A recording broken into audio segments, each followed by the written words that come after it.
So welcome everyone. This is awesome. We're gonna do these kind of Berlin tribute because we got Atom speakers and we got Bitwig Studio.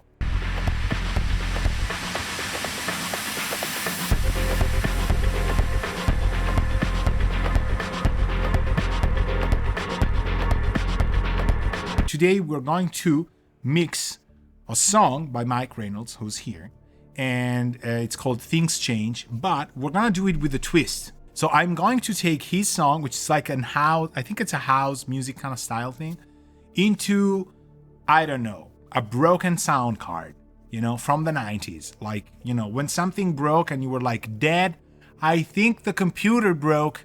This might be what your computer sounded like. On a Windows 3.1 bad day. It's going to be an amazing chance for everybody to enjoy how petrified I'm gonna be. I'm gonna tell you, because the monitoring that I have here is two pairs of speakers that you can see at a glance right here. I got a pair of Atom Audio A7Vs and I've got a pair of Atom Audio's S5H mains. Okay, so the nearfields, these are 7-inch woofer, two ways, active speakers. The other one that you see in the back are 73 kilos each, standing on a 25 kilos motorized speaker stand that is making about 100 kilos per speaker. So this is a new monitoring system that I have. My Bowers and Wilkins are parked nearby, but we're not gonna use them today. We're gonna use the A7Vs as nearfields and the S5Hs, because it's a pair on steroids, okay? These are two completely different systems, but are they? Because there's the same brand obviously in this thing, okay? So I've installed them. In the masterclass, we're gonna talk about how I put them, why I put them the way I put them, so on and so forth. But the amazing thing about the A series and the S series is that you have a piece of software that allows you to tune the speakers and correct things. So I will not get into lengths as to how it works, but basically I've done my calculations, I've done my measurements, and I've done my corrections for the right and the left speaker. So right now what you see here is called A Control. This is a piece of software that all of the A series in Atom Audio stuff have available, and it allows you to basically connect all the speakers to LAN in Ethernet, and you can plug in an entire Atmos system and they will all pop up in this one application.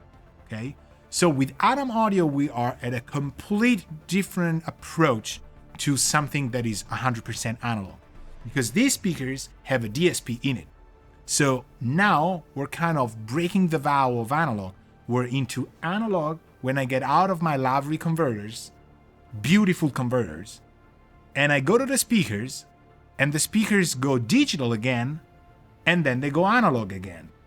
And this is, wars might be fought over this kind of stuff, because to a lot of people, getting back into digital makes no sense, because you are in a speaker, speakers should be analog, okay? So I'm gonna give you my opinion on it. What matters is the project. It's the whole thing, okay? And with speakers, this is extremely important. The convenience about having a DSP is that I can trim, I can delay, and I can correct the speakers digitally. What's the benefit of it? That I'm applying correction in the speaker knows what I want to do. The A series even imports Sound ID reference profiles, okay? So as you can see here, this is a test I've done on Sound ID. I will speak about these in the masterclass, and I have carved Sound ID to work in a specific range of frequencies in a specific way, and I have just uploaded this correction to the speakers, okay? Left speaker gets one correction, right speaker gets another correction. This thing goes into the speakers, and if you do this, my speakers are now reading the profile that I've imported. So, for example, the right speaker that we see connected here needed these 4 bands of correction. So I measured it with the microphone, I saw the graphs, I ran against a target curve, and I came out with these 4 bands of correction. I need to have these 4. But I have 6 available.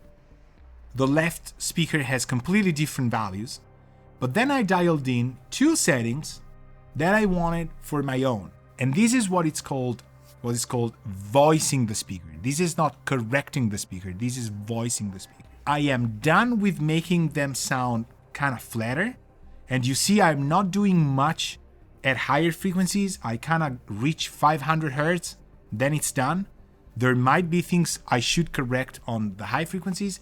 I don't care. I don't do it especially for the near fields because they sound fine, So I'm just taking out things that are sticking. You see the cues are sometimes extremely tight. Some of them aren't, but this is what it is. Now, I've also taken some 190 Hertz down and I've pumped the 2800 Hertz up with a shelf. Because to me, songs I've listened to need to be a little bit brighter here. And the desk is giving me kind of a resonance that I don't like. So I've taken the 190 out. So this would be the correction. This would be the correction and voicing. I've saved these in different, you see, I've done different tests, taken a day or 2 off to do this. I've come up with a setting I like, same for left channels, obviously, and this is it, okay? This is really cool. Now, the big main speakers instead have what's called the S control, because it's S series control software.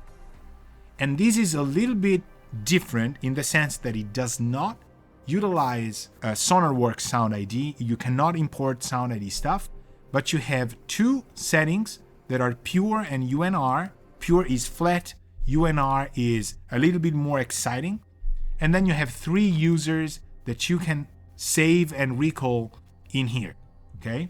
So I've dialed in settings, I've tried different things, and I've come up with, for example, for my right speaker, this is what I have. And I have 6 bands plus 2 shelves. So it's 8 total, but it's 2 shelves and 6 bands.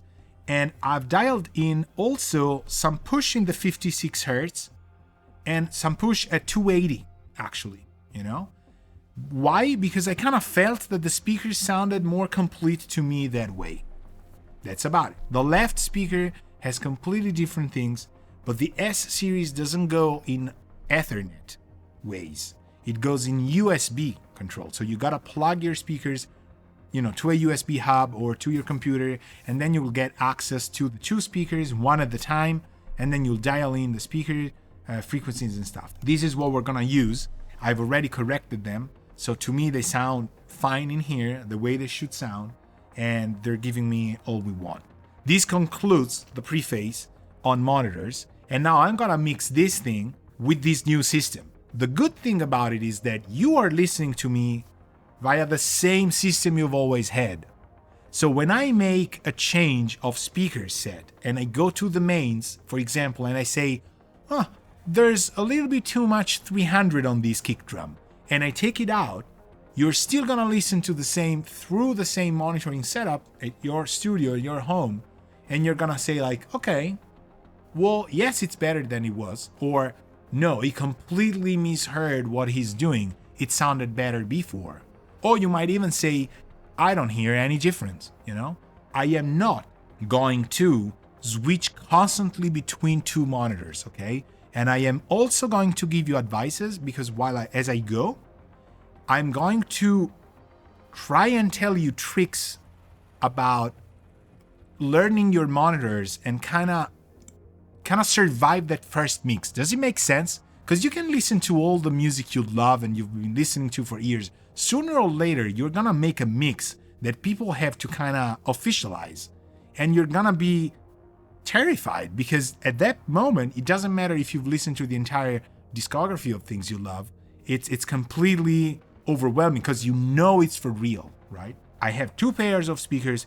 Both of them, I have 1 week shelf life on them, okay? So I have listened to music in here, but not as much as I love. So let's go.